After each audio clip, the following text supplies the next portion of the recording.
Hello student, आज के इस वीडियो में हम एक बहुत इंपॉर्टेंट बायोमोलिक्यूल डिस्कस करेंगे। उस बायोमोलिक्यूल का नेम है न्यूक्लिक एसिड। न्यूक्लिक एसिड दो टाइप का है, डीएनए और आरएनए।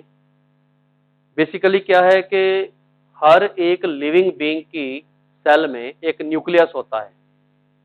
उस न्यूक्लियस में कुछ ऐसे केमिकल्स हैं जो एक जनरेशन से दूसरी जनरेशन तक करैक्टर ट्रांसफर करते हैं, और जो ट्रांसमिशन ऑफ करैक्टर है वो एक स्पेशल मटेरियल है जिसको बोलते हैं हेरिडिटरी मटेरियल, उसके ट्रांसफर से होता है। एंसेस्टर टू जनरेशन तक मटेरियल ट्रांसफर करने की जो प्रक्रिया है और उसमें जितने भी करैक्टर्स ट्रांसफर होते हैं एक जनरेशन से दूसरे जनरेशन में, उन सब में न्यूक्लिक एसिड का बहुत इंपॉर्टेंट रोल है। तो सबसे पहले मैं आपको इस फ्लो चार्ट में न्यूक्लिक एसिड के बारे में ये बताऊंगा कि एक न्यूक्लियस पार्ट एसिड जो है उसके आगे कितने पार्ट होते हैं। यहाँ जो लिखा है ये भी हम पढ़ेंगे, लेकिन ये बता दूं कि पहले तो इसको न्यूक्लिक एसिड ही क्यों बोलते हैं। सेल के न्यूक्लियस में कुछ ऐसे एसिडिक ग्रुप हैं, फास्फोरिक एसिडिक ग्रुप हैं, जो जिनके कारण हम इनको न्यूक्लिक एसिड बोलते हैं। बेसिकली जब भी हम न्यूक्लिक एसिड का हाइड्रोलाइसिस करेंगे, क्या करेंगे, हाइड्रोलाइसिस करेंगे, तो वो आगे कुछ छोटे छोटे पार्ट्स में टूटेगा। उन सबको बोलेंगे न्यूक्लियोटाइड्स। अगर मैं ये बोलूं कि न्यूक्लिक एसिड क्या है, ये एक्चुअल में पॉलीन्यूक्लियोटाइड है। क्या है? पॉलीन्यूक्लियोटाइड। मतलब जो न्यूक्लियोटाइड है उसका ये पॉलीमर है। कहने का मतलब न्यूक्लिक एसिड का मोनोमर यूनिट न्यूक्लियोटाइड है। छोटा यूनिट न्यूक्लियोटाइड है, जुड़ जुड़ के बड़ा बनेगा और इसका हाइड्रोलाइसिस करते तो ये बनता है। ठीक हो गया। अब जो न्यूक्लियोटाइड है, अगर उसका हम फर्दर हाइड्रोलाइसिस करें, मतलब ब्रेक डाउन, तो उसके आगे दो पार्ट है, एक न्यूक्लियोसाइड और उसके बाद एक है phosphoric acid group. Nucleoside and phosphoric acid group. कहने का मतलब न्यूक्लियोसाइड और फास्फोरिक एसिड ग्रुप को जोड़ के न्यूक्लियोटाइड बनेगा, और काफी सारे न्यूक्लियोटाइड को जोड़ जोड़ के एक पॉलीन्यूक्लियोटाइड बनेगा जो न्यूक्लिक एसिड है। अब जो न्यूक्लियोसाइड है उसका हम फर्दर और हाइड्रोलाइसिस करेंगे। क्या करेंगे? हाइड्रोलाइसिस करेंगे। इस न्यूक्लियोसाइड में आगे दो पार्ट हैं, जैसे शुगर और नाइट्रोजनस बेस। शुगर को मैंने एस से लिखा, नाइट्रोजनस बेस जो है इसको मैं ऐसे बी से लिख देता हूं, बी। फास्फोरिक एसिड को मैं पी से लिख दूंगा। तो कहने का मतलब शुगर और नाइट्रोजनस बेसिस मिलके बनाएंगे न्यूक्लियोसाइड, न्यूक्लियोसाइड और ये मिलके बनाएंगे न्यूक्लियोटाइड, और न्यूक्लियोटाइड खुद जुड़ जुड़ के बनाएगा न्यूक्लिक एसिड। अब क्या है, जो शुगर है वो दो टाइप की हो सकती है, एक डीऑक्सी राइबोज और एक होती है राइबोज। ये दोनों शुगर पेंटोज शुगर है, मैं इसकी स्ट्रक्चर भी बाद में बताता हूँ। ये एल्डो पेंटोज है दोनों की दोनों, हमने कार्बोहाइड्रेट में पढ़ा हुआ ये। और डीऑक्सी राइबोज शुगर होती है डीएनए में और राइबोज होती है आरएनए में, तो हम दोनों अलग अलग से पढ़ेंगे। उधर जो नाइट्रोजनस बेसिस हैं, नाइट्रोजनस बेसिस ये प्यूरिन भी हो सकते हैं और पिरिमिडीन भी हो सकते हैं। ठीक है, वो भी आरएनए डीएनए में इनकी अलग अलग कॉम्बिनेशन होती है। तो जो प्यूरिन है वो ए और जी हो सकता है, मतलब एडिनाइन ग्वानिन। ये सारा मैं इनकी स्ट्रक्चर्स और इनकी नेचर बताऊंगा, कौन कौन से मोनोसाइक्लिक हैं, हेट्रोसाइक्लिक, कौन कौन से बाईसाइक्लिक हैं। तो प्यूरिन ए और जी है, एडिनाइन ग्वानिन। पिरिमिडिन है सीटीयू, साइटोसिन थायमिन यूरेसिल। तो अगर हम लोग नीचे से ऊपर को चले तो इसका मतलब जोड़ जोड़ के बड़ी स्ट्रक्चर बनेगी, तो उसको बोलूंगा मैं माइक्रो से मैक्रो तक। और अगर मैं ऊपर से नीचे को चलूं तो ये बोलूंगा कि उनको तोड़ तोड़ के छोटी बनेगी।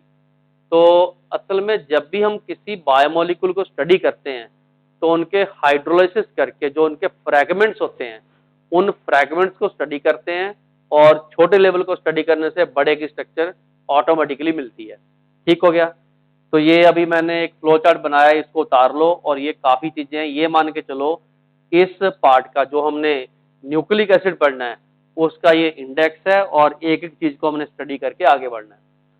तो इधर अपने बिल्कुल ब्रीफ लिखा हुआ है कि in the living being the nucleus of the cell, plant है चाहे एनिमल है, is responsible for the transmission of inherent character. Inherent मतलब एक जनरेशन से पेरेंट्स से आगे बच्चों में, उनके आगे नेक्स्ट जनरेशन में, तो हम इसको बोलते हैं एंसेस्टर। तो टू द नेक्स्ट जनरेशन, ठीक है। अब हेरिडिटरी मटेरियल जो होता है वो क्रोमोसोम्स है। क्या है? क्रोमोसोम्स। और वो किसके बने होते हैं? वो बने होते हैं प्रोटीन और न्यूक्लिक एसिड के। वैसे इनको कलेक्टिवली हम बोलते हैं न्यूक्लियो प्रोटीन। क्या बोलते हैं? Nucleo protein. ठीक है। प्रोटीन भी ग्लूको प्रोटीन भी है, ग्लूकोज के साथ जुड़े हों, न्यूक्लियो प्रोटीन भी है, मायो प्रोटीन भी है, मसल्स के साथ जुड़े हों। तो इस तरीके से ये न्यूक्लियो प्रोटीन्स होते हैं, डेराइव्ड बोलते हैं इनको। उसके बाद न्यूक्लिक एसिड दो पार्ट का है, डीएनए एंड आरएनए। मैं इसकी अलग अलग नेम भी बताऊंगा। DNA stands for deoxy ribose nucleic acid. Deoxy ribose मतलब उसमें ये शुगर है, और आरएनए मतलब राइबो न्यूक्लिक एसिड जिसमें राइबोज शुगर है। तो आप लोग एक बार वीडियो रोको, वीडियो रोक के इतना सेक्शन उतारो। अब हम डिटेल में करेंगे इन सब की स्ट्रक्चर्स, इनके कैसे बॉन्ड कौन कौन से जुड़ते हैं, कौन सी पोजीशन पे जुड़ता है ये। तो एक बार आप पूरा वीडियो रोक लो यहाँ तक, ये पार्ट उतारो और ये वाला पार्ट लिखो। तो काफी बड़े साइंटिस्ट की इनकी कंट्रीब्यूशन से ये बायोमोलिक्यूल स्टडी होते हैं, और इनके एक्चुअल में इनकी सारी केमिकल कंपोजिशन है, फॉर्मूले है, फंक्शन ग्रुप्स है, स्ट्रक्चर्स हैं, केमिकल रिएक्टिविटीज हैं। तो हम लोग इसके बाद करते हैं detail structure of each type. जैसे हम लोग पहले शुगर से शुरू करेंगे, ताकि हम शुगर कौन कौन सी है, उनमें कौन कौन से पॉइंट्स है उनको मार्किंग करेंगे। फिर हम नाइट्रोजन बेसिस पढ़ेंगे, बाद में हम इन सबको जोड़ के डीएनए एंड आरएनए पढ़ेंगे। तो करते हैं इसके नेक्स्ट पार्ट में कि शुगर की स्ट्रक्चर और कौन कौन सी शुगर है, उनके किस टाइप के फंक्शन ग्रुप्स हैं, किस टाइप की उनकी स्ट्रक्चर्स है। तो करते हैं इसके नेक्स्ट पार्ट में। डिस्कस करते हैं शुगर। न्यूक्लिक एसिड में शुगर जो है वो दो टाइप का है, एक बीटा डी राइबोज और एक है बीटा डी डीऑक्सीराइबोज। सबसे पहले मैं यहाँ पर एक ओपन चेन स्ट्रक्चर बनाई हुई है। जो ये वाली स्ट्रक्चर बनाई, ये है राइबोज, राइबोज शुगर। इसमें 5 कार्बन है, 1 2 3 4 5। और ये देखो आप, इसमें एल्डिहाइड ग्रुप है, लिख दिया मैंने एल्डोज। और 5 कार्बन है, 1 2 3 4, तो पेंटोज। जनरली इसको इकट्ठा लिखा होता है एल्डो पेंटोज। क्या लिखा होता है? Aldo pentose, Aldo pentose. ठीक है। अब देखिए, अगर अपने इसके बारे में ये पूछा जाए कि ये रिड्यूसिंग है या नॉन रिड्यूसिंग है, तो इसमें फ्री ये सी एच जो है तो ये रिड्यूसिंग होगा। तो ये रिड्यूसिंग शुगर है। बाकी कायरल कार्बन देखोगे तो इसमें 3 कायरल कार्बन है। ये रहा 1 कायरल कार्बन, 2 और 3। OH की कॉन्फ़िगरेशन में सबसे खास बात, तीनों के तीनों OH group right hand side पे है। इधर बिलो द सेकंड, जो बिलो एंड से सेकंड कार्बन है उसका OH राइट हैंड साइड पे, इसलिए ये डी सीरीज में आता है। हाँ जी, किस सीरीज में आता है? डी सीरीज में आता है। बिल्कुल क्लियर। ये ओपन स्ट्रक्चर है। अगर मैं इस O को ऐसे इस पे जोड़ूं और ये जो H प्लस है इसको O पे जोड़ूं और ये वाला इधर ले जाऊं, तो आप ये चेक करो, 1 और 4 में आपस में हेमीएस्टल फॉर्मेशन होती है। तो आप चेक करो, ये 1 और 4 में हेमीएस्टल फॉर्मेशन हो रखी है। ये सारी बातें हम लोग जब कार्बोहाइड्रेट स्टडी करते हैं उसमें ऐसी स्ट्रक्चर पढ़ते होते हैं। तो मेनली हमें इस स्ट्रक्चर को याद करना, इस स्ट्रक्चर को। ठीक। तो यहाँ पर आप देखो, C1 कार्बन इसका एनोमेरी कार्बन है, ये वाला। ये कार्बन कौन सा हुआ, एनोमेरिक। ठीक है, क्योंकि एल्डिहाइड में C1 कार्बन ही एनोमेरिक होता है। उस कार्बन के अराउंड कॉन्फ़िगरेशन हमने देखनी है। बीटा लिखा तो ये अबव है, तभी तो बीटा है ये। ठीक, बाकी जितने भी ग्रुप राइट हैंड साइड में हैं वो इसके बिलो हैं, जैसे OH ये वाला और ये वाला। और बाकी मतलब ये तो जो इधर वाला ये रिंग बना लेगा। तो पांचवा कार्बन जो है ये इसका फ्री है, CH2OH। अगर हम लोग ये देखें कि इसमें अल्कोहल कितने टाइप के हैं, 1 2 3 4, ये टेट्रा एसीटेट बनाएगा। और इसमें प्राइमरी 1 है और सेकेंडरी इसमें 3 है। तो ये बीटा डी राइबोज है। और ये वाला जो शुगर है ये आरएनए में होता है, इसीलिए राइबोज न्यूक्लिक एसिड आरएनए की इसकी फुल फॉर्म है। RNA stands for ribose nucleic acid. ठीक है, अभी मैंने इसकी बीटा फॉर्म बनाई, जो बीटा फॉर्म बनाई मैंने वही एग्जिस्ट करती है आगे न्यूक्लिक एसिड में। अब क्वेश्चन आ गया कि ये तो हुआ राइबोज और ये है डीऑक्सी राइबोज, इसमें डिफरेंस क्या है। डिफरेंस इसमें है, इस C2 कार्बन के ऊपर नो ऑक्सीजन, इस पे ऑक्सीजन नहीं है। मतलब 2 नंबर कार्बन के ऊपर ऑक्सीजन नहीं है, तभी इसको बोला डीऑक्सी। कई बार तो लिखा ही ऐसे होता है, बीटा डी 2 डीऑक्सी राइबोज, मतलब 2 नंबर कार्बन के ऊपर यहाँ पर दोनों H ही हैं। जैसे इधर तो OH है, इधर सिर्फ H ही है।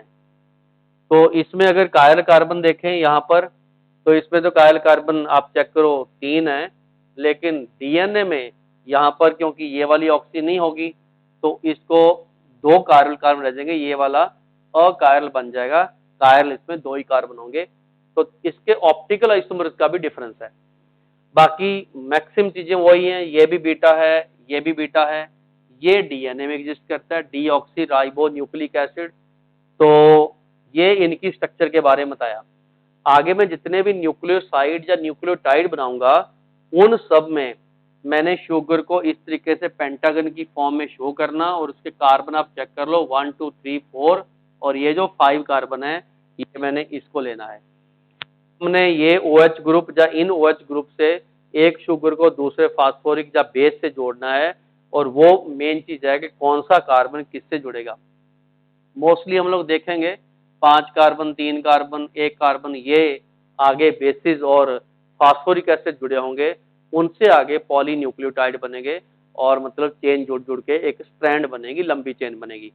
तो आप एक बार वीडियो रोको, वीडियो रोक के स्पेशली इन स्ट्रक्चर्स को खुद ड्रॉ करके देखो, ये बहुत इंपॉर्टेंट स्ट्रक्चर्स हैं, इनके बारे में छोटी छोटी बातें बहुत आती हैं।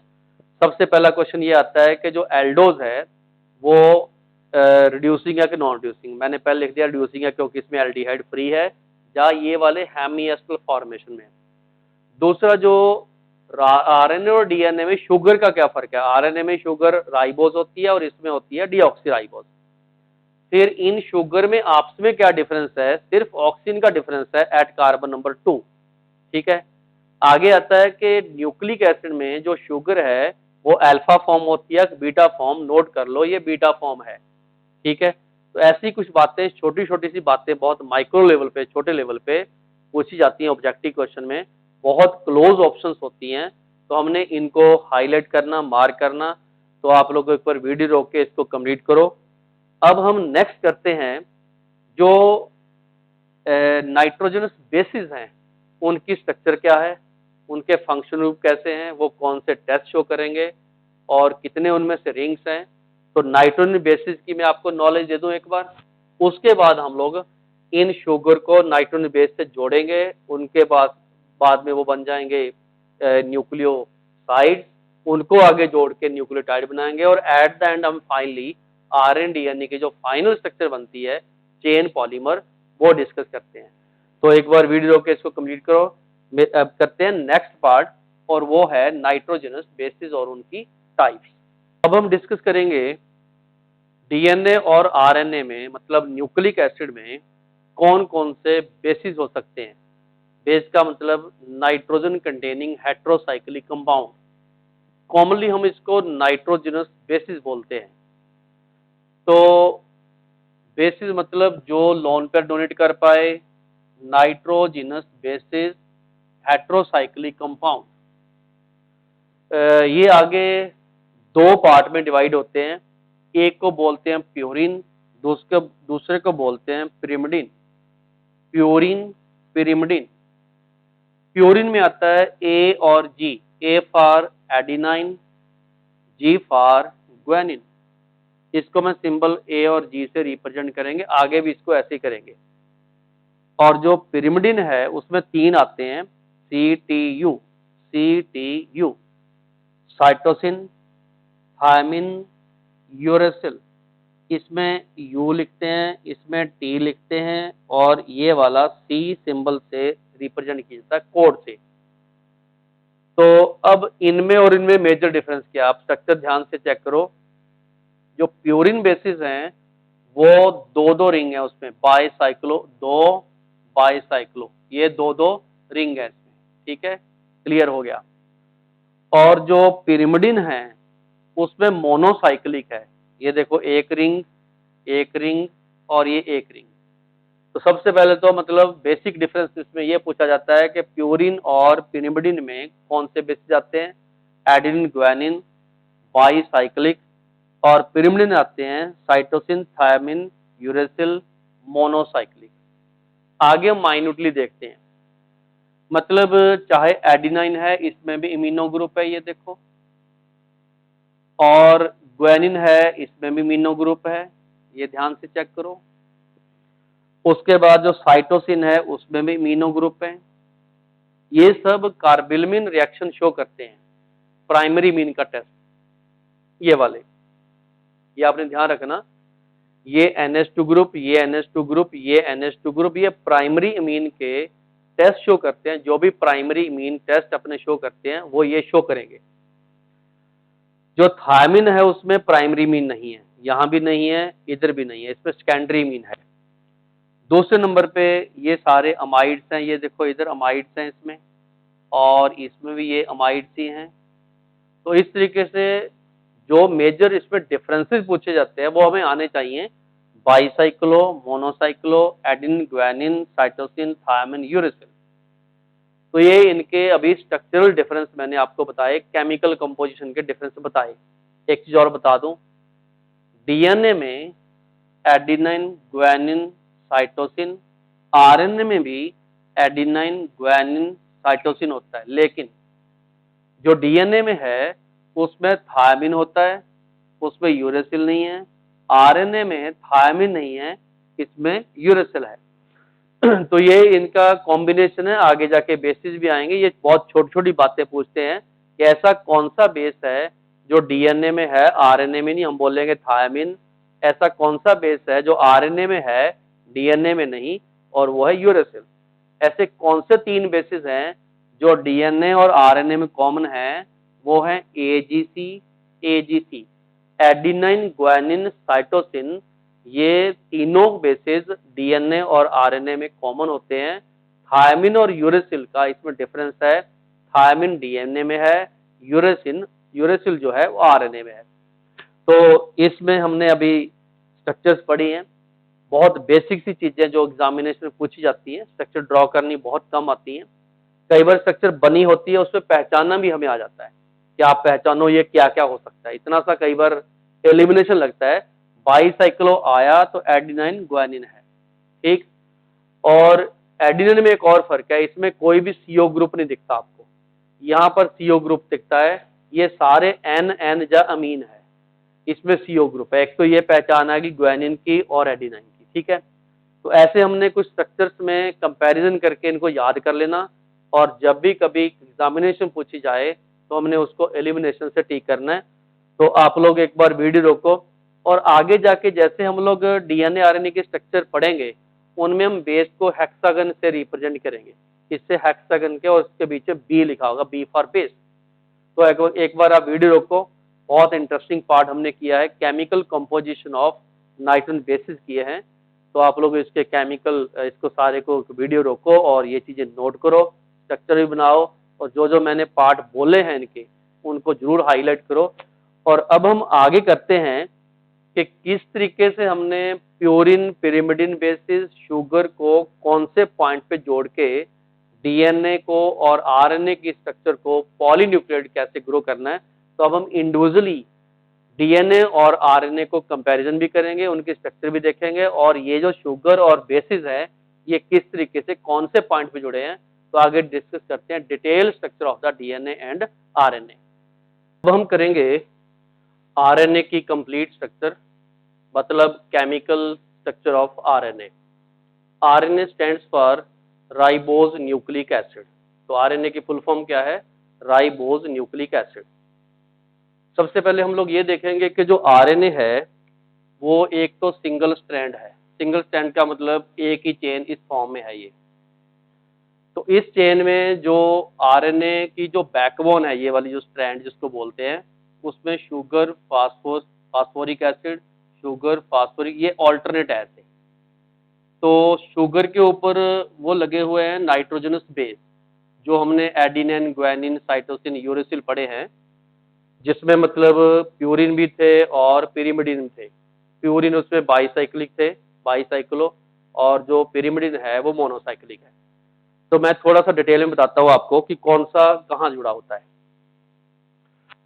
ये जो एक मैंने इस तरीके से पेंटागन बनाया हुआ है, ये शुगर है, यहाँ लिख दो शुगर, और उसका ये कार्बन 1 है, ये 2 है, ये 3 है, ये 4 है और ये 5 है। कार्बन नंबर 1 के ऊपर बेस जुड़े हुए हैं। बेस मतलब जैसे adenine, guanine, cytosine, uracil. Thymine इसमें नहीं है क्योंकि थायमिन डीएनए में होता है। तो पूछा जाता है कि जो बेस है वो कहाँ जुड़ा हुआ है, वो कार्बन नंबर 1 पे जुड़ा हुआ है। बिल्कुल क्लियर। उसके बाद शुगर के ही कार्बन नंबर 5 के ऊपर ये वाला जुड़ा हुआ है एक phosphoric acid group. Phosphoric acid group ये कार्बन नंबर 5 पे जुड़ा होता है। बेस जुड़ा होता है कार्बन नंबर 1 पे, और फास्फोरिक जुड़ा होता है कार्बन नंबर 5 पे। ये अपने ध्यान रखना है कि कौन सा कहाँ जुड़ा होता है, ठीक है। शुगर और बेस ये दोनों मिला के, मतलब ये देखो आप, ये शुगर है, ये बेस है, ये मैंने जो डॉटेड आपको बॉक्स शो किया रेड कलर का, ये न्यूक्लियोसाइड है। न्यूक्लियोसाइड है। तो पूछा जाता है न्यूक्लियोसाइड क्या होता है। न्यूक्लियोसाइड एक ऐसा यूनिट है जिसमें base adenine, guanine, cytosine, uracil attached on the carbon 1 of sugar ribose. जो राइबोज शुगर है उसके कार्बन नंबर 1 पे बेस जुड़ जाए तो इतने पार्ट को हम बोलते हैं न्यूक्लियोसाइड। फिर से समझ लो, न्यूक्लियोसाइड एक ऐसा पार्ट है, बायोमोलिक्यूल का ऐसा पार्ट है, सब पार्ट है, जिसमें शुगर के कार्बन नंबर 1 के ऊपर बेस जुड़ा होता है। तो ये जो मैंने रेड कलर के डॉटेड बॉक्स में लिखा है, ये न्यूक्लियोसाइड है। ओके। इस शुगर के ऊपर 5 नंबर कार्बन के ऊपर ये फास्फोरिक एसिड जुड़ा हुआ है। तो इसने 2 ग्रुप बनाए हुए हैं, जैसे CO PO और इस तरीके से CO PO। इसको बोलते हैं एस्टर बॉन्ड। लेकिन ये इधर भी बना हुआ है और इधर भी बना हुआ है। कैसे? जैसे अपने CO C double bond O लिखा होता है ऐसे, ये एस्टर होता है। तो यहाँ पर अगर अपने फास्फोस लेते हैं तो इसको बोलते हैं फास्फो एस्टर बॉन्ड। लेकिन ये 2 हैं, COPO, इधर से भी COPO, तो इसे लिखा हुआ है फास्फोडाइएस्टर लिंकेज। फास्फोडाइएस्टर लिंकेज ये शुगर के 5 नंबर पे जुड़ा होता है एक पे, और दूसरे के 3 नंबर पे जुड़ा होता है। मतलब 2 शुगर जो हैं वो 3 और 5 पे जुड़े होते हैं थ्रू फास्फोडाइएस्टर लिंकेज। ऐसे लिखा हुआ है फास्फोडाइएस्टर लिंकेज C3C5। एक शुगर का 3 कार्बन, दूसरे शुगर का 5 नंबर कार्बन, 3 और 5 पे जो कार्बन है वो थ्रू फास्फोडाइएस्टर लिंकेज जुड़े होते हैं। ये देखो P5-3- carbon of the sugar फास्फोडाइएस्टर linkage. Diester मतलब 2 एस्टर लिंकेज है, ठीक है। तो अब मैंने ये जो ग्रीन बॉक्स ऐसे लिखा हुआ है, यहाँ लिखा हुआ न्यूक्लियोटाइड। इसका मतलब न्यूक्लियोटाइड में क्या है? न्यूक्लियोटाइड में एक तो न्यूक्लियोसाइड है ये वाला बेस और शुगर का, और उस न्यूक्लियोसाइड के ऊपर जो फास्फोरिक एसिड लगाते हैं तो बन जाता है न्यूक्लियोटाइड। फास्फोरिक एसिड ग्रुप मतलब unit is linked at the C5 of sugar in nucleoside. Nucleoside के शुगर जो है उसके 5 नंबर कार्बन पे फास्फोरिक एसिड ग्रुप लगा दो तो ये जो आपको ग्रीन बॉक्स में दिखता है ये न्यूक्लियोटाइड है। मतलब न्यूक्लियोटाइड में तीनों आते हैं। कौन कौन से? शुगर भी आता है, उसके 1 नंबर कार्बन बेस आता है, 5 नंबर कार्बन पे फास्फोरिक एसिड आता है, ये सारा मिला के न्यूक्लियोटाइड बन जाता है। और ऐसे अगर जैसे मैंने इस डायग्राम में 2 न्यूक्लियोटाइड शो किए, एक तो ये वाला हो गया, एक ये वाला हो गया। तो अगर अपने न्यूक्लियोटाइड को आप आपसे जोड़ते हैं, एक न्यूक्लियोटाइड दूसरे से, दूसरा तीसरे से, तो हमारे पास एक चेन बनती है पॉलीन्यूक्लियोटाइड। तो वो जो पॉलीन्यूक्लियोटाइड है वो इस तरीके से आपको शो होगी, जैसे एक शुगर, उसका 1 नंबर कार्बन, उस पे बेस, ये आ गया फास्फोरिक एसिड। दूसरा शुगर ये और ये आ गया, तीसरा शुगर और फिर ये चौथा शुगर और ये पांचवा शुगर। एक्चुअल में आप एक काम करना, इसको हटा के यहाँ लगा दो, थोड़ा ठीक बन जाएगा। मतलब इतना सारा हमारे पास ये बन गया एक न्यूक्लियोटाइड, दूसरा न्यूक्लियोटाइड, तीसरा न्यूक्लियोटाइड, चौथा और पांचवा। इसमें आपको 5 न्यूक्लियोटाइड दिखते हैं और एक ये सारी एक आरएनए की चेन बन गई polynucleotide, polynucleotide chain of the RNA. तो उसको मैं इस तरीके से शो करता हूँ। अब मैंने क्या किया, वो बेस डिफाइन भी कर दिए।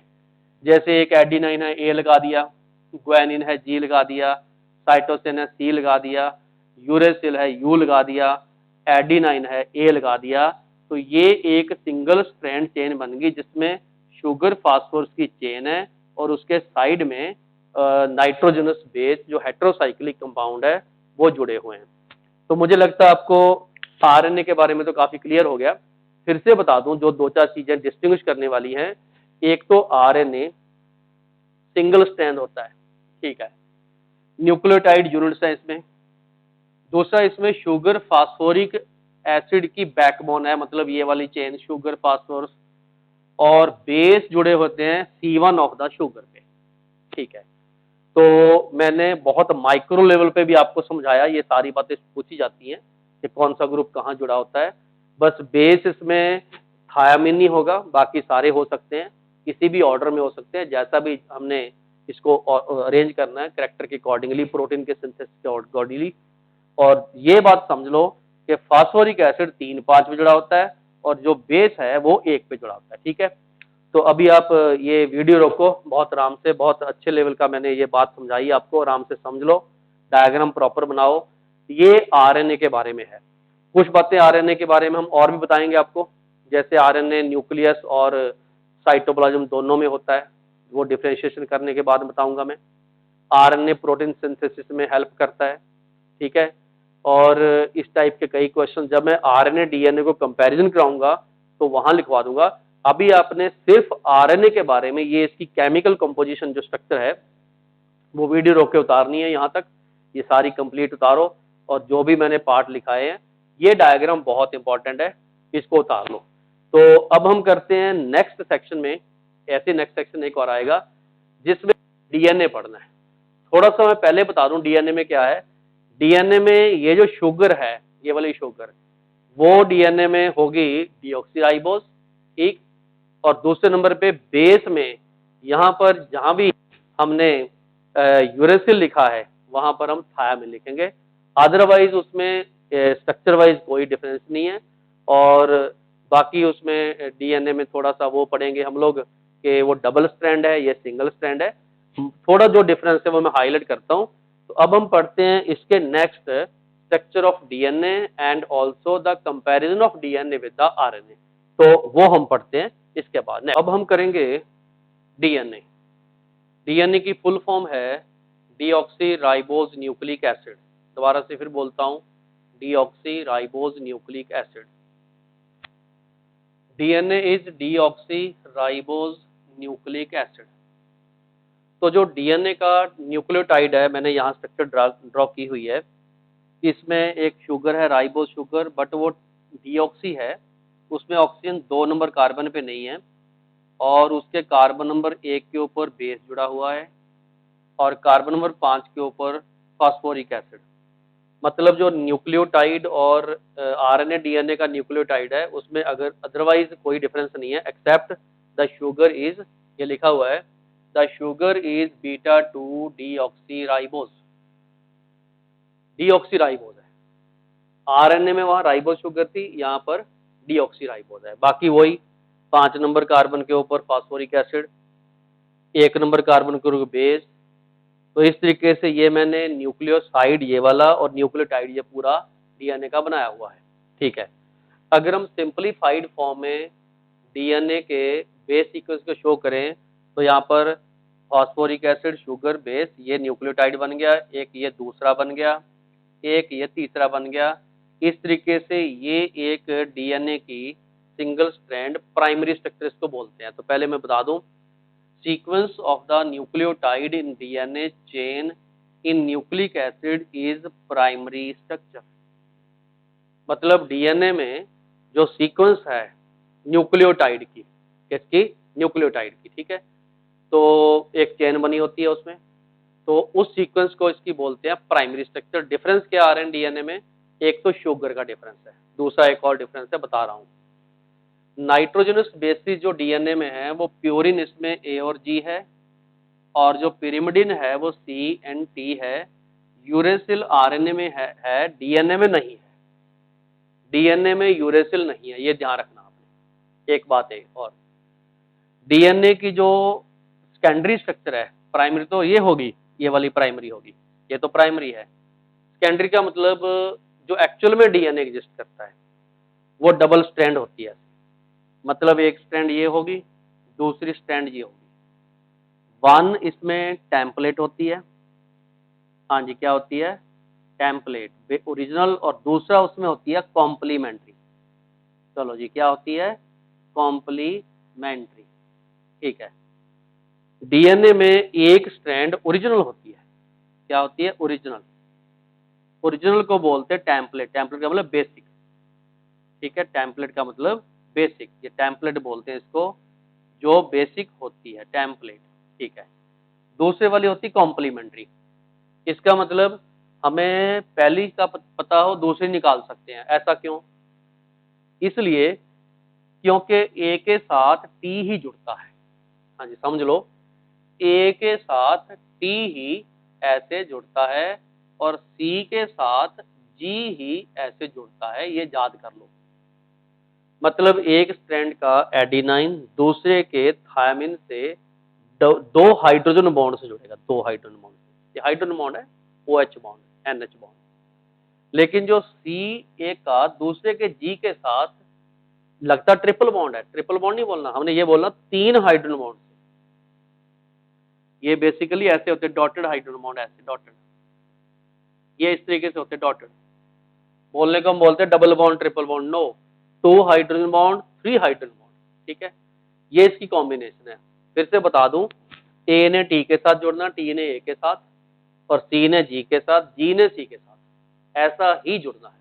ठीक है, कहने का मतलब अगर एक में हमारे पास ए आ जाए, देन टी, जी आ जाए, देन सी, टी आ जाए, फिर ए, सी आ जाए, जी, जी आ जाए, सी, ए आ जाए, टी आ जाए, ए, सी आ जाए, जी आ जाए, सी, और सी और जी 3 बॉन्ड, ए और T double bond. Double bond मतलब 2 हाइड्रोजन बॉन्ड। ठीक है, ये इसकी सेकेंडरी स्ट्रक्चर है। ठीक है, वाटसन एंड क्रिक एक साइंटिस्ट था, उन्होंने एक डीएनए का अल्फा हेलिक्स मॉडल दिया। उन्होंने ये बोला कि इस तरीके से जैसे लैडर होती हैं उसी तरीके से ये लपेटे होते हैं। ठीक है, स्क्रू के टाइप। तो ये इसका अल्फा हेलिक्स मॉडल है, जिसमें ए के साथ डी, सी के साथ जी, टी के साथ ए, इस तरीके से जुड़े होते हैं। ये मैंने आगे थोड़े वैसे डॉटेड बना दिए। तो ये डीएनए का वाटसन क्रिक मॉडल है, डबल स्ट्रैंडेड डीएनए। तो इसमें एक चेन टेम्पलेट होगी, दूसरी कॉम्प्लीमेंट्री होगी। अगर एक का हमें पता है तो दूसरी निकल जाएगी। ठीक हो गया बिल्कुल। तो मैंने आपको काफी इंपॉर्टेंट चीजें बताई इसमें, बस एक दो डिफरेंस है। आरएनए वहाँ सिंगल स्ट्रैंड था, ये डबल स्ट्रैंड और अल्फा हेलिक्स की फॉर्म में है। और आरएनए में ये जो शुगर थी वो राइबोज थी, इधर डीऑक्सी राइबोज है। बेस जो है उसमें यूरेसिल था, यहाँ पर थायमिन है, अदरवाइज वो सेम है सारे। तो कुछ डिफरेंस है, कुछ सिमिलरिटीज हैं। न्यूक्लियोटाइड यूनिट उसी तरीके से ही 1 पे बेस जुड़ना और 5 पे फास्फोरिक एसिड, ये ऐसे चेन जुड़ते जाएगी। ये इसकी बैकबोन है ये वाली, और जो बेसिस हैं वो प्रोजेक्टेड आउटवर्ड हैं।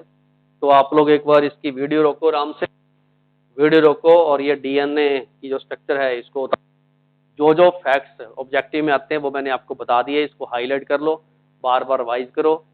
तो ये था डीएनए के बारे में। अब हम क्या करते हैं, डीएनए और आरएनए के फंक्शंस करने हमने, कि उनके प्रॉपर फंक्शंस क्या है। डीएनए आरएनए को कंपैरिजन करना है। दूसरे नंबर पे डीएनए की अगर हमें एक स्ट्रैंड पता हो तो दूसरी हमने डीएनए की कैसे निकालनी है या आरएनए की कैसे निकालनी है। तो ये फैक्ट हम इसके नेक्स्ट पार्ट में करते हैं। तब तक ये सारा जो मैंने बनाया ये सारा उतारो, और अब हम करते हैं functions of the DNA RNA, their comparison, और कुछ नए और इंटरेस्टिंग क्वेश्चंस वो हम करते हैं इसके नेक्स्ट सेशन में। तो अब हम डिस्कस करेंगे डीएनए का रेप्लिकेशन। रेप्लिकेशन का मतलब है डीएनए अपने जैसा ही एक नया डीएनए और बनाएगा, और वो कब बनाएगा और कैसे बनाएगा इसकी नॉलेज इस सेक्शन में दी जाएगी। होता क्या है कि जब भी एक सेल ने, मान लो ये कोई एनिमल सेल है, इसको हमने डुप्लीकेट करना, ये हमने दो बनाना है इसको, मतलब एक सेल को डिवाइड करके हमने दो करना है। ऐसा तो नहीं है कि एक सेल जब दो बनेगी तो उसमें डीएनए आधा हो जाएगा। डीएनए इक्वल रहना चाहिए, सेम अमाउंट का रहना चाहिए। हमारी बॉडी की हर सेल में जो डीएनए है उसकी क्रोमोसोम है या जो भी बेस सीक्वेंस है वो सेम रहती है। तो जब भी सेल डिवाइड होती है, डिवाइड होने से पहले इस डिवीजन को बोलते हैं माइटोसिस। तो डिवीजन से पहले डीएनए डबल होता है। कैसे डबल होता है ये सारी बात समझाएंगे। तो डीएनए की एक प्रॉपर्टी है, उसको बोलते हैं सेमी कंजर्वेटिव। इसका मतलब भी समझाता हूं, सेमी कंजर्वेटिव का मतलब भी समझाता हूं। ये एक डीएनए की double stranded alpha helix structure है। ये जो ए के साथ टी जुड़ा हुआ है, सी के साथ जी है, टी के साथ ए है, तीन हाइड्रोजन बॉन्ड, दो हाइड्रोजन बॉन्ड, तो ये जुड़ा हुआ है। जब भी सेल ने डिवाइड होना होता है उस टाइम ये डीएनए अनवाइंड होता है। क्या होता है? अनवाइंड। ये सारा एक एंजाइमेटिक एक्शन प्रोसेस है। कुछ सेल में ऐसे एंजाइम्स होते हैं जो इसके हाइड्रोजन बॉन्ड को ब्रेक करते हैं और ये अनवाइंड होता है। ये वाला अनवाइंड पार्ट है, ये वाइंड पार्ट है। ठीक है। तो जब भी डीएनए अनवाइंड होता है तो डीएनए की कैपेसिटी है क्या, उसकी जो हर एक स्ट्रैंड है उसको हम टेम्पलेट बोलते हैं। क्या बोलते हैं? टेम्पलेट। मतलब ये भी टेम्पलेट और ये भी टेम्पलेट। इस पे लिख देता हूं टेम्पलेट। टेम्पलेट का मतलब होता है ओरिजिनल। तो एक डीएनए में जो जो जब डीएनए ये रेप्लिकेट करता है तो उसमें हर एक टेम्पलेट का काम करती है। ठीक है। अब इसका फायदा, जो नया डीएनए बनेगा, मान लो हमने इसके साथ ये ऐसे नया बना दिया, इसके साथ हमने ऐसे नया बना दिया, तो होना क्या है, इसके साथ जो ए है उसके साथ टी जुड़ेगा, ये देखो। जो सी है उसके साथ जी जुड़ेगा, ये देखो।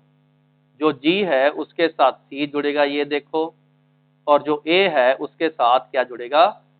टी जुड़ेगा। जैसे से, और इधर जो टी है उसके साथ ए जुड़ेगा, जो जी है उसके साथ सी जुड़ेगा, और जो सी है उसके साथ जी जुड़ेगा, और जो टी है उसके साथ ए जुड़ेगा। ऐसे। ठीक है। जैसे जैसे अनवाइंड होता जाएगा उधर से डबल स्ट्रैंड होती जाएगी। उस सेल के बीच में ही अमीनो एसिड्स या उसके नाइट्रोजन बेस पड़े होते हैं, तो वो साथ साथ ऐसे ऐसे चलती है, खुलता जाता है और इसका डबल होता जाता है। आप इसमें ये चेक करो कि जो मैंने नई चेन बनाई है ए सी जी ए, वो देखो ये पड़ी ए सी जी ए, और इधर मैंने जो नई बनाई है ए जी सी ए, वो यहाँ पड़ी है कहाँ पर? ये देखो जो टी सी जी टी है वो देखो पड़ी टी सी जी टी। तो जो नई मैंने बनाई है ये वाली, ये कॉम्प्लीमेंट्री होगी। हाँ जी, क्या होगी? कॉम्प्लीमेंट्री होगी। इसका मतलब नए डीएनए में एक ओरिजिनल आती है, एक नई बनती है। ओरिजिनल वाले को टेम्पलेट बोलते हैं, जो नई बनी है वो कॉम्प्लीमेंट्री है। तो असल में क्या हुआ, पिछले डीएनए का आधा पार्ट नए वाले में कंजर्व रहा, तभी बोला मैंने semi conservative. 50% of the original DNA strand will remain conserve in the next one. 50% मतलब इन दोनों में से एक जो है अगले में जाएगी। ठीक है, और 20 जो बेस सीक्वेंस है उसकी कोडिंग होके आगे आगे वो कंटिन्यू करेगा, ट्रांसफर होगा, ट्रांसमिशन होगा। ठीक है, तो ये सारी चीज को हम बोलते हैं रेप्लिकेशन। इसका लिखा हुआ it is the process property of DNA to synthesise another same molecule, another same molecule. कब होता है ये? At the time of cell division, जब सेल डिवाइड होती है। मैंने बोला ये देखो, ये सेल डिवाइड होती है। ठीक है, at the time of cell division, जिसको माइटोसिस बोलते हैं। Each strand act as a template, पहले की एक अगले के लिए टेम्पलेट है जिसकी कॉपी होगी। मान लो हमने एक पेज फोटोशूट करवाना, तो हम एक ओरिजिनल रखेंगे, उसके आगे उसकी कॉपी करते जाएंगे, ओरिजिनल की कॉपी। ठीक है, ओरिजिनल इसमें टेम्पलेट है, नया वाला copy. For the new other new, new वाला कौन सा है? कॉम्प्लीमेंट्री। बहुत ये इंटरेस्टिंग फैक्ट है। तो मैंने इसमें आपको डीएनए कैसे रेप्लिकेट होता है वो बताया। अब just for the sake of practice, competition के लिए, जैसे स्कूल में पूछते हैं कि मान लो हमारे पास डीएनए टी का मतलब टेम्पलेट है, ये वाला टेम्पलेट है। डीएनए टेम्पलेट हुआ हमारे पास ए टी सी जी सी ए है। पहले तो इसमें यू नहीं होता, कभी भी डीएनए में यू नहीं होता, यूरेसिल नहीं होता। होता ही क्या है? एडिनिन, थायमिन, साइटोसिन, ग्वानिन, ऐसे होते हैं। तो इन तीन बेस की सीक्वेंस को कोडोन बोलते हैं। क्या बोलते हैं? कोडोन। ये आगे भी बताऊंगा मैं, इसको कोडोन बोलते हैं, कोडोन। ठीक है, तो इसमें दो कोडोन है, ऐसे दो कोडोन है, 6 बेस है, तो ये दो कोडोन हुए। और कई बार ऐसे पूछा जाता है कि मान लो 10 कोडोन है तो बेस कितने होंगे? 30। मान लो 99 इसमें कोडोन है तो कितने होंगे? उससे मल्टीप्लाई करते जाना। या 99 बेस है तो कोडोन कितने होंगे? 1/3। ऐसे ये हमारे पेपर में क्वेश्चन आते हैं। ठीक है, 3 बेस की सीक्वेंस को, मतलब 1 2 3 को हम कोडोन बोलते हैं। ठीक है, तो अगर मैंने इसको टेम्पलेट माना और मैंने इसका कॉम्प्लीमेंट्री बनाना है, तो कुछ नहीं है, ए के साथ मैंने क्या करना, देखो चेक कर लो। ए के साथ टी बनेगा, टी के साथ ए बनेगा, सी के साथ जी जाएगा, और जी के साथ सी जुड़ेगा, और सी के साथ जी जुड़ेगा, और ए के साथ टी जुड़ेगा। तो मतलब मैंने इसका ये कॉम्प्लीमेंट्री बेस सीक्वेंस बना लिया। तो अभी मैंने आपको मैंने डीएनए का रेप्लिकेशन समझाया है। बहुत बेसिक सी बात है, बच्चा चाहे नॉन मेडिकल का चाहे मेडिकल का है, उसको ये कुछ बातें रटनी है, और ये पूछी जाती है कि डीएनए की सीक्वेंस कैसे बनती है। ठीक है, नेक्स्ट। अब ये आ गया कि डीएनए हमने स्टडी किया और आरएनए भी किया, इनका डिफरेंस क्या है? डीएनए और आरएनए का डिफरेंस क्या है? बिल्कुल सही, DNA mainly occurs in the nucleus, मतलब इस पार्ट में डीएनए होता है ऐसे। ठीक है, और जो RNA mainly occurs in the cytoplasm, मतलब ये वाले में आरएनए, ये लो। ठीक है, और जो डीएनए है उसमें शुगर बीटा डी डीऑक्सीराइबोज है, बीटा फॉर्म, डी फॉर्म और डीऑक्सीराइबोज है, और इसमें बीटा डी राइबोज है। ठीक है, डीएनए आपने देख लिया डबल स्टैंडर्ड है। ठीक है, ये सिंगल स्टैंडर्ड चलता है, आरएनए होता ही सिंगल स्टैंडर्ड है। ठीक है, डीएनए में बेसिस जो होते हैं वो एडिनाइन, थायमिन, साइटोसिन, और ये रहा थायमिन, एडिनाइन, ग्वानिन, यहाँ ग्वानिन लिख दूं, और साइटोसिन, थायमिन होता है। इसमें एडिनाइन, ग्वानिन, साइटोसिन और रहा यूरेसिल होता है। ठीक है, differ by uracil. DNA it is transmission for the responsible for the transmission of hereditary character, जो एक एंसेस्टर से, एक जनरेशन से नेक्स्ट जनरेशन में ट्रांसफर होते हैं, वो ये कंट्रोल करता है प्रोटीन सिंथेसिस को with the help of DNA.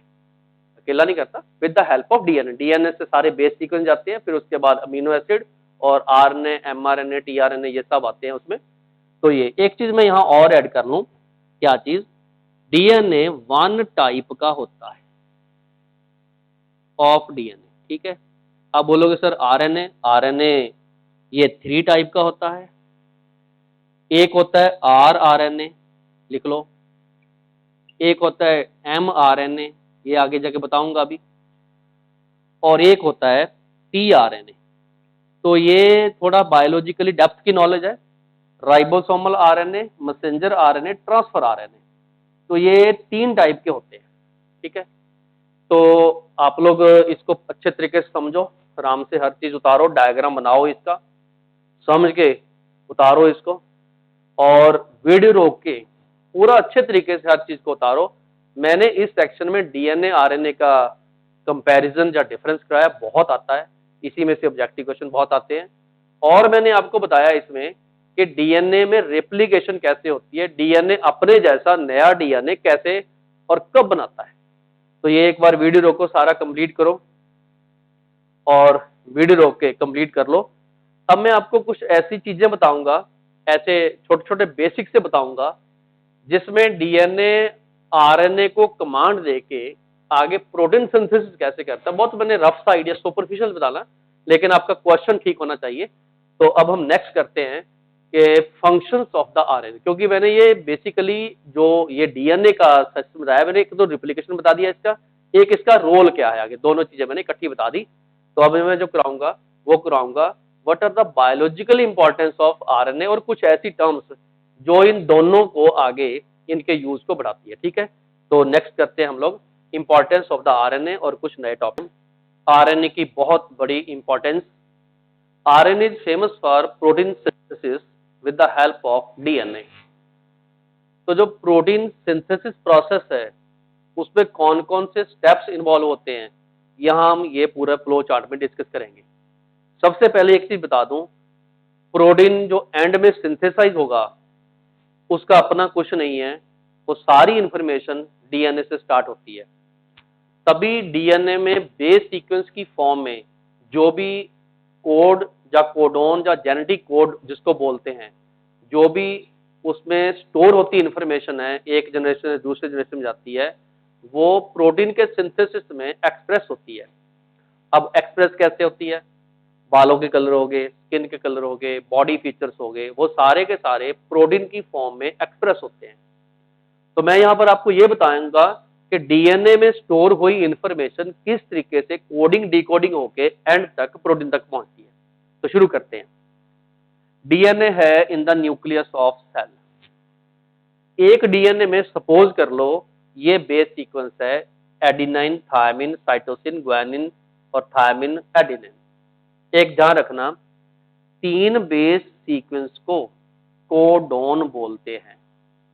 इसका मतलब यहां पर 2 कोडोन हो गए, ये लो, ठीक है, कोडोन हो गए। कोडोन में ट्रिपलेट होता है। क्या होता है? ट्रिपलेट। ट्रिपलेट का मतलब 3 बेस का सीक्वेंस। लो जी, सीक्वेंस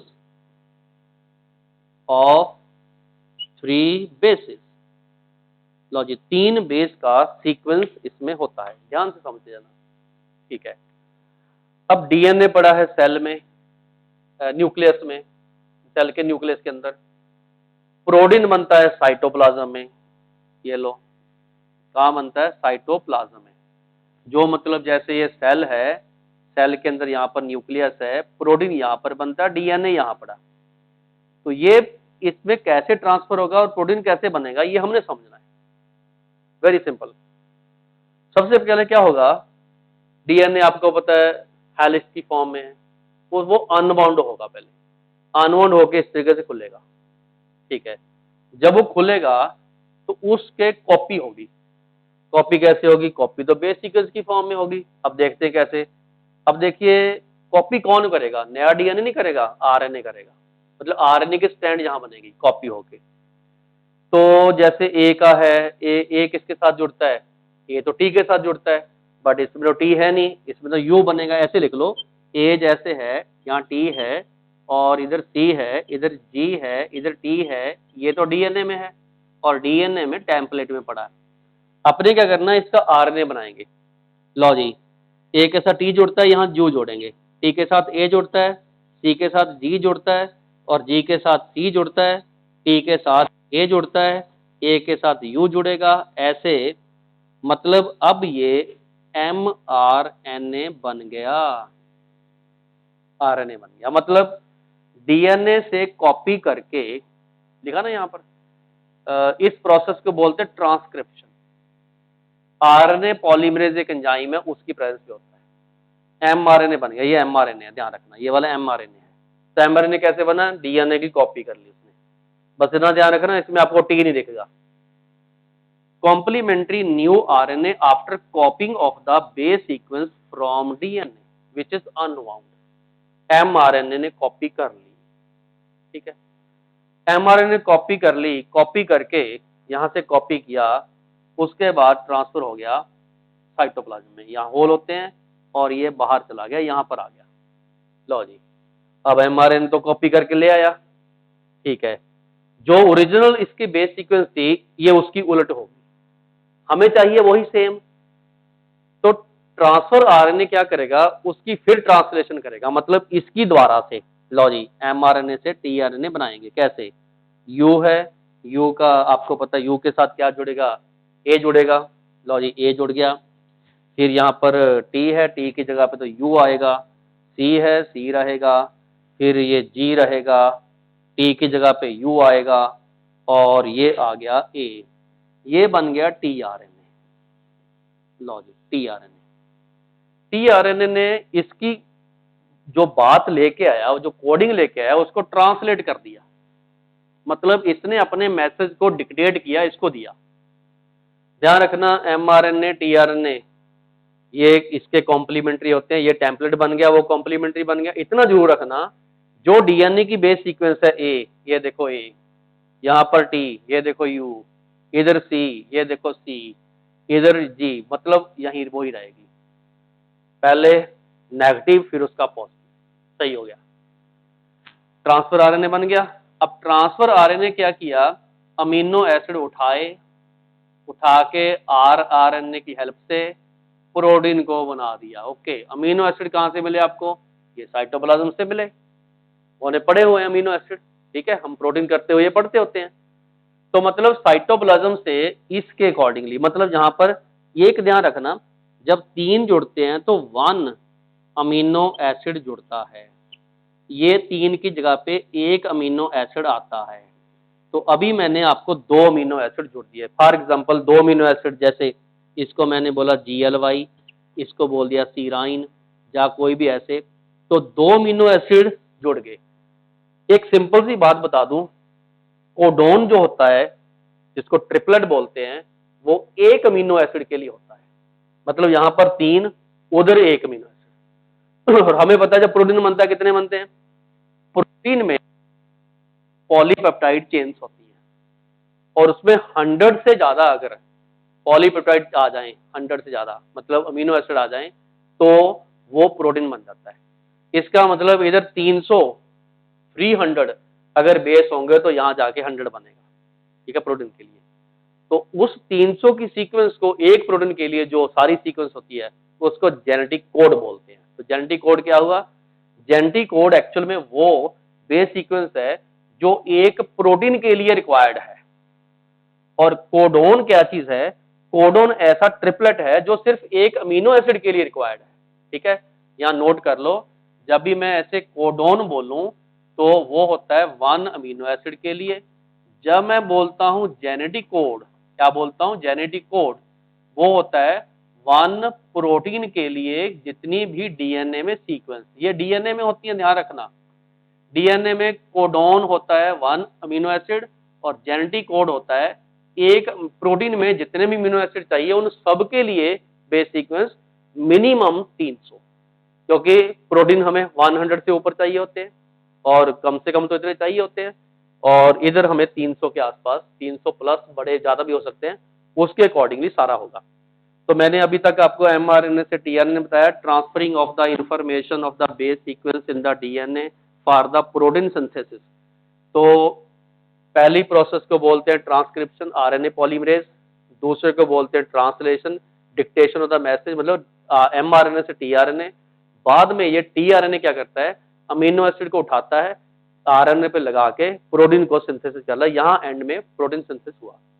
तो ये हमने ये सारी चीजें पढ़ी, बहुत टेक्निकल बातें हैं, बहुत सिंपल सी बातें हैं, बस आपको एग्जामिनेशन में अगर ये शुरू हुआ तो इसका ये बना के उसका ये बनाना आना चाहिए, बस वही, ए को हमने जोड़ना है, अगर तो डीएनए है तो टी से जोड़ना है, आरएनए है तो यू से जोड़ना है, क्योंकि डीएनए में होते हैं थायमिन, और यूरेसिल, इसमें जो आरएनए है उसमें होते हैं यूरेसिल।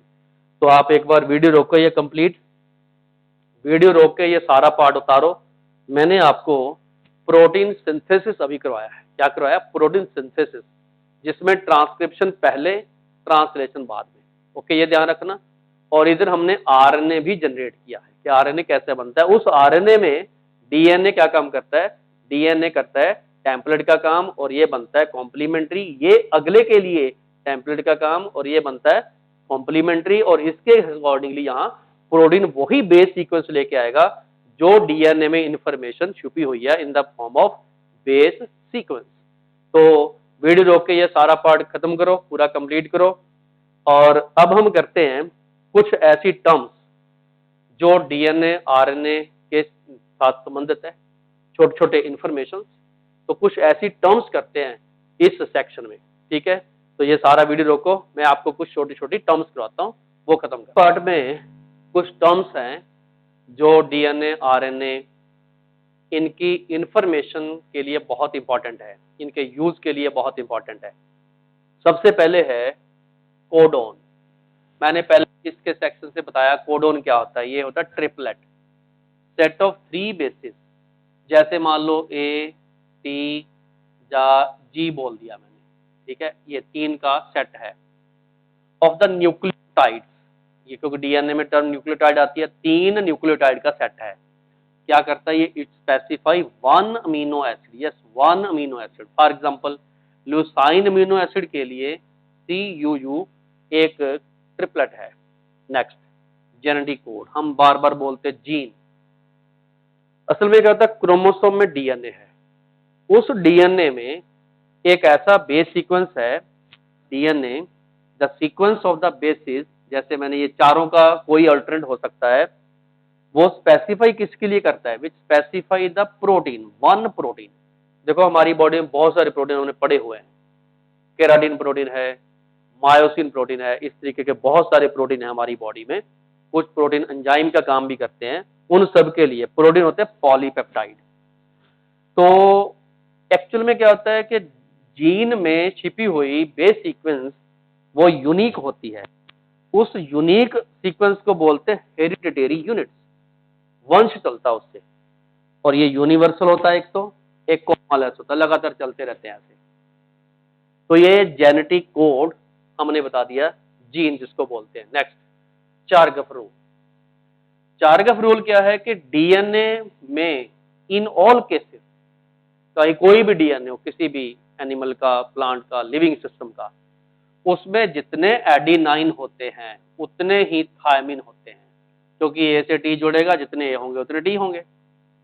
साइटोसिन जुड़ता है ग्वानिन से और ये जी के बराबर होते हैं।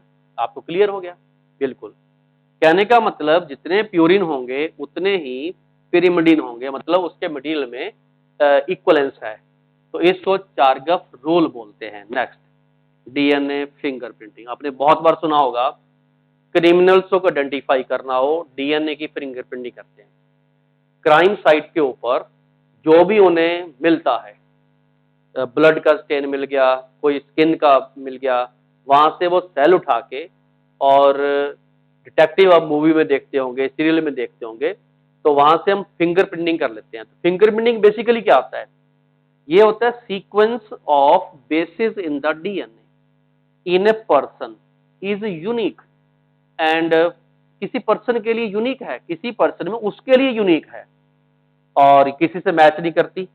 The information is read as fingerprinting. उस इंफॉर्मेशन को हम फिंगरप्रिंटिंग के फॉर्म में रीड करते हैं। ये फोरेंसिक लैब्स में काम आता है, आइडेंटिफाई करना हो क्रिमिनल्स में उनके काम आता है, पैटर्निटी को फाइंड करना हो, किसी बच्चे का रियल फादर कौन है, बायोलॉजिकल फादर कौन है, पेरेंट्स कौन है, तो उनके लिए डीएनए की फिंगरप्रिंटिंग पेरेंट्स के साथ मैच करके। तो ये सारा बेसिकली बायोलॉजी के हिसाब से fingerprinting nowadays is very very important for the actual proof of these things.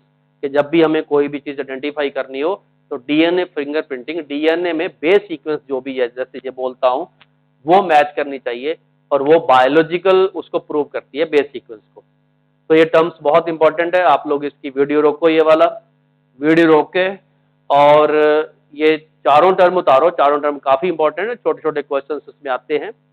तो इसको एक बार उतार लो और काफी इंटरेस्टिंग भी है। तो अब हम करते हैं नेक्स्ट पार्ट। बायोमोलिक्यूल में नेक्स्ट पार्ट और भी हैं, जैसे विटामिन हैं, हॉर्मोन्स हैं, तो हम उनके नेक्स्ट सेक्शन में कुछ और बायोमोलिक्यूल के अगले पार्ट करते हैं। इस पार्ट में हम नेक्स्ट बायोमोलिक्यूल करेंगे, उसका नेम है विटामिन। विटामिन शुरू शुरू में जब इसका नेम रखने की बात आई तो रखा गया वाइटल अमीन। वाइटल का मतलब विच सपोर्ट लाइफ, अमीन का मतलब जिसमें अमीनो ग्रुप है। लेकिन ये इनिशियली ये ऐसा कॉन्सेप्ट था। एक्चुअल में बाद में देखा गया कि इसमें अमीनो ग्रुप है ही नहीं कोई, नेम तो चलो वही चला, लेकिन ये है बहुत इंपॉर्टेंट। अगर मैं इसके नेम पे जाऊं, vitamin coined from the vital amine, इसलिए earlier it was identified that there may be amino groups। ठीक है, तो ये पहला पैरा ये बताता है कि नेम क्यों रखा गया, क्या मिसकंसेप्शन थी। Later it was found that there is no amino group, okay, बाद में ऐसा फाइंड किया गया। लेकिन अब क्या है, विटामिन बहुत इंपॉर्टेंट ऑर्गेनिक कंपाउंड है, बहुत इंपॉर्टेंट बायोमोलिक्यूल है। विटामिन के कमी से बहुत डिजीज होते हैं, ठीक है, उसको बोलते हैं अपने हाइपोविटामिनोसिस डिजीज, कमी से। और कई बार क्या होता है, विटामिन ज्यादा भी होते हैं, उसको बोलते हैं हाइपर विटामिनोसिस।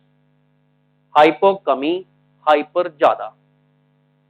विटामिन अपनी डाइट में चाहिए होते हैं और इनकी डेफिशिएंसी से बहुत स्पेसिफिक डिजीज होते हैं, कई आपने सुने भी होंगे, जैसे beriberi, scurvy, night blindness, xerophthalmia, pernicious anaemia, rickets. ये कुछ डिजीज मैंने बोले हैं, ये डिजीज सारे आगे बताऊंगा भी कौन से विटामिन की कमी से कौन सा डिजीज होता है। ह्यूमन बॉडी में ये कभी सिंथेसाइज नहीं होते, लेकिन प्लांट इसमें सारे सिंथेसाइज करता है। Plant can synthesise most of them. तो इसका मतलब हमें अपनी डाइट में प्लांट से रिलेटेड फूड लेंगे तो विटामिन हमारी बॉडी में ऑटोमेटिकली सप्लाई होगा। अब बहुत सारे विटामिन आज मेडिसिन में भी आ गए, मतलब उनको सिंथेसाइज भी किया गया लैब्स में। तो ये मैंने आपको विटामिन के बारे में बताया कि these are certain organic compound, they are required in very less amount in our diet, but their importance is very large, their deficiency cause disease. तो ये हुई definition of the vitamin.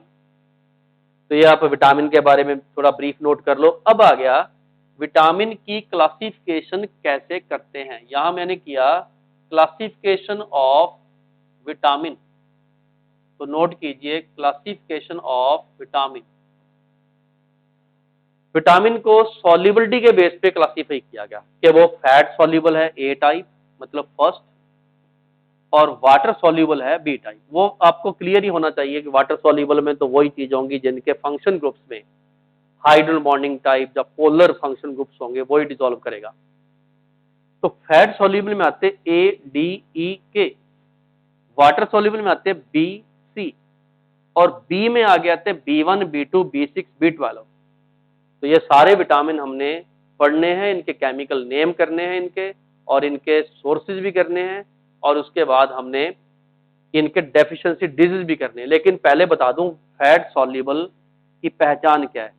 Soluble in the fat and the oil. अपनी body में बहुत सारी fat है, तो fat में सॉल्युबल होते हैं। मसल में एडिपोज टिश्यू जिसको बोलते हैं फैटी टिश्यू, उनमें ये सॉल्युबल है। Oil hence can be stored in the body. Body का कौन सा वर्ड, लीवर में, एडिपोज टिश्यू फैटी टिश्यू में, ठीक है। तो जो फैट के टिश्यू हैं उनमें हम स्टोर कर सकते हैं fat tissue, okay. Water soluble में क्या है कि ये पानी में सॉल्युबल है, और जो चीज पानी में सॉल्युबल है अपनी बॉडी में, मान लो ऐसी चीज जो पानी में सॉल्युबल है, वो एक्सक्रीशन के टाइम यूरिन में पास आउट होती रहती है। तो यूरिन के साथ पास आउट होती है, इसका मतलब हमारी बॉडी में इसके डेफिशिएंसी के बहुत चांसेस है, क्योंकि वो तो हमारी बॉडी से निकल रही है। इसीलिए ये रेगुलरली डाइट में चाहिए होती है। यस, ये इसका खास पॉइंट है कि विटामिन बी, विटामिन सी या उनके आगे सब ग्रुप्स वो हमें रेगुलर डाइट में चाहिए होते हैं। लेकिन जो फैट के सॉल्युबल हैं अगर अपनी बॉडी में एक स्पेसिफिक अमाउंट में आ जाएं तो वो स्टोर होते हैं और during the time of emergency ये दोबारा से यूज भी होते हैं। तो मैंने अभी तक आपको विटामिन की बेसिक इंट्रोडक्शन करवाई है ये वाली, उसके बाद मैंने विटामिन की टाइप करवाई है। आप एक बार वीडियो रोको, वीडियो रोक के ये सारा पार्ट उतारो, इसको नोट करो, बहुत इंपॉर्टेंट है। अब जो मैं नेक्स्ट करवाने वाला हूं, पहले ये सारा उतार लो, सारा नोट करो।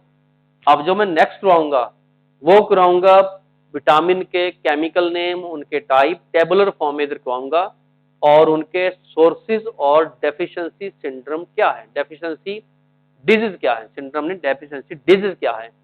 जो अगर किसी विटामिन की कमी होती है तो उससे कौन से डिजीज होते हैं, और बहुत सारे फेमस डिजीज हैं और वो कॉमन भी डिजीज हैं, उनको हमने अपने पे भी अप्लाई करना है। और ये बहुत इंपॉर्टेंट है कि हमारी बॉडी में जो विटामिन है वो रिक्वायर्ड अमाउंट में रहे, उसकी डेफिशिएंसी ना रहे, और वो किसी ना किसी सोर्स में जो हमें बताया जाता है वो आपकी नॉलेज के लिए भी है, आप उसको मेंटेन रखें। तो शुरू करते हैं आगे, डिफरेंट टाइप्स ऑफ विटामिन और उनके सोर्सेज और उनकी डेफिशिएंसी डिजीज। तो नेक्स्ट पार्ट में हम करेंगे विटामिन, उनके टाइप्स, उनके सोर्सेज और उनके डेफिशिएंसी डिजीज। बहुत इंपॉर्टेंट टॉपिक है, बिल्कुल एग्जैक्टली इस टेबल में से क्वेश्चंस बहुत आते हैं। तो यहाँ पर मैंने सबसे पहले इधर फर्स्ट कॉलम में विटामिन लिखे हुए हैं, vitamin, vitamin A, vitamin D, vitamin E, vitamin के, यहां तक वो आगे जो फैट सॉल्युबल है। उसके बाद आ गया विटामिन सी, इधर है विटामिन बी, बी की आगे 4 टाइप है, इनको बोलते हैं बी कॉम्प्लेक्स, ये B1, B2, B6, B12 है, ठीक है। तो दूसरे कॉलम में है इसके सोर्सेज, सोर्सेज मोस्टली कॉमन ही होते हैं, कुछ एक स्पेसिफिक है बता दूंगा। जनरली मतलब जैसे फिश है, मीट है, मिल्क है, कर्ड है, वेजिटेबल्स है, एग है, ये तकरीबन ये मान के चलो कॉमन से ही होते हैं। एक आधा स्पेसिफिक है, मैं उसको स्पेशली हाईलाइट कर दूंगा। सोर्सेज पे ज्यादा स्ट्रेस नहीं डालना, डालना है कि विटामिन की कमी से कौन सा रोग होता है, ये मेनली है, ठीक है। तो सबसे पहले शुरू करते हैं विटामिन ए, रेटिनोल, क्या नेम है, रेटिनोल, ठीक है। तो इसकी कमी से जीरो ऑप्थेल्मिया एक रोग है, जीरोसिस बोलते हैं उसको, hardening of the cornea and eyes, hardening, stiffness, night blindness भी यही है, नाइट ब्लाइंडनेस। ये नेम इसका आपने जरूर याद करना कि नेम इसका है रेटिनोल, ठीक है, क्लियर हो गया बिल्कुल। दूसरा है विटामिन डी, विटामिन डी की कमी से होता है हड्डियों के रोग, बोन्स, बच्चों में बोन्स डिफॉर्म हो जानी उसको रिकेट्स बोलते हैं, बड़ों में, अडल्ट्स में बोन सॉफ्ट होनी, जॉइंट पेन होना, थोड़ा सा भी हिट करने से बोन टूट जाना, osteomalacia, osteomalacia, osteo word bones के लिए होता है, रिकेट एंड ओस्टियोमलेशिया, ये विटामिन डी की कमी से है। अब इसीलिए तो इससे कैल्सीफेरोल बोलते हैं, कैल्शियम चाहिए होता है बोन्स के लिए, कैल्सीफेरोल विटामिन डी है। और इसका सोर्स बहुत स्पेसिफिक है, एक्सपोजर टू सनलाइट ये हो सकता है, और जहां हम लोग फिश एग योग खाएं तो उसके लिए हमें मिलेगा। ये सनशाइन विटामिन बी में बैठने के स्किन में ये बनता है, जनरेट होता है, ओके। तो ये आपने ध्यान रखना, ये वाला पार्ट जो है ये इसके डिजीज है और ये इसके साथ अटैच है, ओके। ये वाला इसके साथ अटैच है, ये कॉलम इस तरीके से चलते जाना आगे, ओके। अब अगर विटामिन ई, कोई खास स्पेशल सोर्स नहीं है, बट ये ध्यान रखना आपने, आरबीसी का लॉस है, मस्कुलर वीकनेसेस हैं, और ये एंटी हिमोरिज है, फाइलोक्विनिन, मतलब कट लग जाए तो उसमें भी ये रोल प्ले करता है। अब आ गया विटामिन के, विटामिन के जो है ये ग्रीन लीफी वेजिटेबल में इंक्रीज करता है ब्लड क्लॉटिंग टाइम, ये भी आपने ध्यान रखना है। तो ये इसी से लिंक्ड है। आगे आ गया vitamin C, vitamin C ascorbic acid है, citrus fruit amla green vegetable में ये होता है, ये काफी विटामिन सी, और जो ग्रीन चिलीज है उनमें भी ये विटामिन सी होता है। एस्कॉर्बिक एसिड इसका नेम है, याद रखना। और इसकी कमी से होता है स्कर्वी, ब्लीडिंग गम्स, ठीक है। Scurvy is disease caused by vitamin C, यहाँ सी आ गया, स्कर्वी सी, ठीक है। इसके बाद आया विटामिन B1, थायमिन है इसका नेम, और मिल्क ग्रीन, ये तो चलो कॉमन सोर्सेज है, बट इसकी भी कमी से बेरिबरी रोग होता है, लॉस ऑफ एपिटाइट, भूख नहीं लगती, ये विटामिन B1 से है।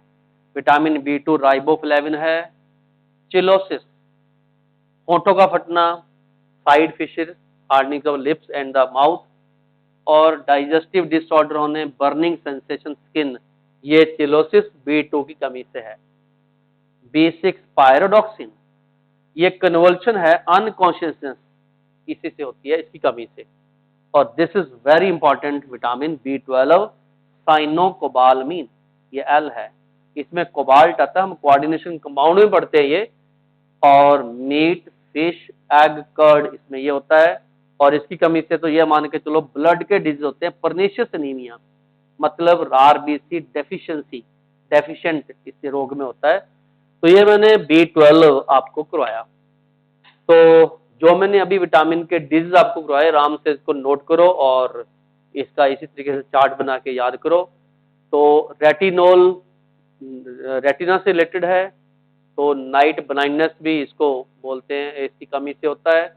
और बाकी जीरो, ऑप्थेल्मिया वर्ड आई से होता है, ऑप्थेल्मिक, और उसका जीरो वर्ड होता है ड्राइनेस के लिए। तो ऐसे आपने लिंक करना है नॉलेज के लिए, जैसे विटामिन डी है, मैंने बोला हड्डियों के रोग है तो कैल्शियम, तो कैल्सीफिरोल है, कैल्सीफिरोल। तो इस तरीके से हमने ये चीजें सारी की हैं, विटामिन के सोर्स, उनके केमिकल नेम, और दूसरा उनके डेफिशिएंसी डिजीज। बहुत इंपॉर्टेंट टॉपिक हमने आज किया, हमारी लाइफ के लिए, हेल्दी लाइफ के लिए ये बहुत इंपॉर्टेंट है। तो आप लोग वीडियो रोको, ये सारा टेबल जो है ये पूरे 9 के 9 विटामिन उतारो, और उनके सोर्सेज पे ज्यादा ध्यान नहीं देना, दो चार है, जैसे एक्सपोजर टू सनलाइट, ये कुछ नया सा है, सिट्रस फ्रूट कुछ नया सा है, बाकी तो ये मान के चलो सब में सब ही हैं, ठीक है, ओके। तो एक बार वीडियो रोको, इस सेक्शन को पूरा करो। अब हम करते हैं इसके नेक्स्ट, हमारे सिलेबस में जितने के इंपॉर्टेंट हार्मोन्स हैं, वो भी बहुत इंपॉर्टेंट बायोमोलिक्यूल हैं, उनका एक टेबल बना के उनको लर्न करते हैं, उनके यूजेस और उनके सोर्सेज करते हैं हार्मोन्स के, ओके। तो नेक्स्ट करते हैं हार्मोन्स। हम बायोमोलिक्यूल का एक ऐसा एग्जाम्पल डिस्कस करेंगे जिसको बोलते हैं हार्मोन्स। हार्मोन भी अपनी बॉडी के ग्रोथ, डेवलपमेंट, वर्किंग में बहुत इंपॉर्टेंट है। जैसे एज फैक्टर से भी हार्मोन चेंज होते हैं, एज को डेवलप भी करते हैं। कुछ ऐसे हार्मोन हैं जो अपनी बॉडी के ग्लूकोज लेवल को मेंटेन करते हैं, मेटाबॉलिज्म को मेंटेन करते हैं, ओबेसिटी को मेंटेन करते हैं, और कई ऐसे हार्मोन भी है जिनके मल्टी फंक्शंस हैं। तो सबसे पहले मैं आपको ये बता दूं कि हार्मोन क्या है। इस वर्ड लिखा हुआ है इंटरसेलुलर, इसको मैं ठीक कर दूं, यहाँ लिखा इंटरसेलुलर, इसका मतलब समझाता हूं क्या है। जैसे एक सेल है ये वाली, न्यूक्लियस साइटोप्लाज्म, एक ये सेल है, और एक सेल मान लो कोई ऐसा केमिकल प्रोड्यूस करे, लेकिन हमने कंट्रोल करना दूसरे को, तो ये ऐसे केमिकल हैं जो इंटरसेलुलर वर्क करते हैं। इंटरसेलुलर मतलब दो सेल के बीच में वर्क करते हैं, उनको कंट्रोल करते हैं, उनकी ग्रोथ को कंट्रोल करते हैं, डेवलपमेंट को कंट्रोल करते हैं, काफी सारे इंपॉर्टेंट फंक्शन है, ओके। ये इंटरसेलुलर मैसेंजर है, मैसेज एक तरफ से दूसरे तरफ को भेजते हैं, उसको कंट्रोल करते हैं, गाइड करते हैं। एंडोक्राइन ग्लैंड्स, कुछ ऐसी हमारी बॉडी में ग्लैंड्स होती हैं जो ब्लड कैपिलरीज के बिल्कुल डायरेक्टली ब्लड में वो फ्लो करती हैं और करती हैं अपना सिक्रीशंस, और वहां से ब्लड किसी एक पार्ट से दूसरे पार्ट तक लेके जाता है। इसको डक्टलेस ग्लैंड भी बोलते हैं, endocrine gland. Endocrine gland produces them मतलब hormone and pour in the blood directly from where it is transported to the other parts. मैंने यहाँ पर ब्लड कैपिलरी बनाई हुई है, उसके ऊपर ये एंडोक्राइन ग्लैंड है, ये डायरेक्टली मतलब ब्लड में वो पोर करती हैं अपना हार्मोन, और वो ए पार्ट से, एक सेल से दूसरे सेल तक जाता है और मैसेज को लेके जाता है, इसलिए इसको इंटरसेलुलर मैसेंजर बोलते हैं। हार्मोन की अगर अपने क्लासिफिकेशन करें तो ये स्टीरॉइड्स भी हैं, और ये पॉलीपेप्टाइड्स भी हैं, प्रोटीन वगैरह, अमीनो एसिड के डेरिवेटिव भी हैं। तो यहाँ पर मैंने कुछ एग्जांपल लिखे। स्टीरॉयड, ये एस्ट्रोजन और एंड्रोजन है, ये सेक्स हार्मोन है, मेल टेस्टिस और फीमेल ओवरीज में रहते हैं, प्रोड्यूस होते हैं। पॉलीपेप्टाइड में आते हैं इंसुलिन, ठीक है, ब्लड ग्लूकोज लेवल को कंट्रोल करते हैं, और एंडोर्फिन। अमीनो एसिड डेरिवेटिव में एपिनेफ्रिन, नॉरएपिनेफ्रिन एंड थायरोक्सिन रहते हैं। ये इमरजेंसी हार्मोन का काम करते हैं, और जितने भी एक्सटर्नल स्टिमुलस है, सेंसेशंस हैं, उनको सबको कंट्रोल करते हैं, ठीक है। हैप्पीनेस, सैडनेस, ये सारी यही कंट्रोल करते हैं। तो ये 3 टाइप के आगे सब ग्रुप में क्लासिफाई किए गए based on the function groups and there chemical nature. अब हर एक हार्मोन का एक स्पेसिफिक यूज है, वर्किंग है, उसकी एक इंपॉर्टेंस है। पहले आया insulin hormone. It decrease and control the glucose level in the blood. Blood में एकदम से ग्लूकोज शूट अप कर जाए, उसको कम करना, ये इंसुलिन काम करता है। लेकिन उसके उलट glucagon increase the glucose in the blood, कम हो जाए बढ़ाता है। इसका मतलब ये दोनों मिलकर ग्लूकोज लेवल को कंट्रोल करते हैं, इंसुलिन एंड ग्लूकागोन। अब है एपिनेफ्रिन, नॉरएपिनेफ्रिन। ये एक्सटर्नल स्टिमुलस को, हैप्पीनेस को, सैडनेस को, कोई भी ऐसा मैसेज आ जाए जो हमारा ब्रेन कंट्रोल न कर पाए, ये एपिनेफ्रिन इमरजेंसी हार्मोन है, ठीक है। Thyroxine, thyroxine iodinated amino acid है, मतलब ऐसे अमीनो एसिड जिसमें आयोडीन होती है, ठीक है। तो ये डेरिवेटिव है, ये अपने मेटाबॉलिज्म को कंट्रोल करता है, और उसमें लेथार्जीनेस, एक्टिवनेस, इसी के कारण कमी से, कमी मतलब हाइपोथायरॉयडिज्म से लेथार्जीनेस एंड ओबेसिटी आती है, और एक होते हैं हाइपरथायरॉयडिज्म, ठीक है। तो उसके ज्यादा होने से भी इसका नुकसान है। थायरोक्सिन थायराइड ग्लैंड में बनता है, थायराइड ग्लैंड, थायराइड ग्लैंड। जब भी कभी हाइपोथायरॉयडिज्म होता है, कमी होती है, तो ये ग्लैंड बड़ी हो जाती है और गले में यहां लटकती है, ठीक है। वो ग्वाइटर बोलते हैं उसको, ग्वाइटर।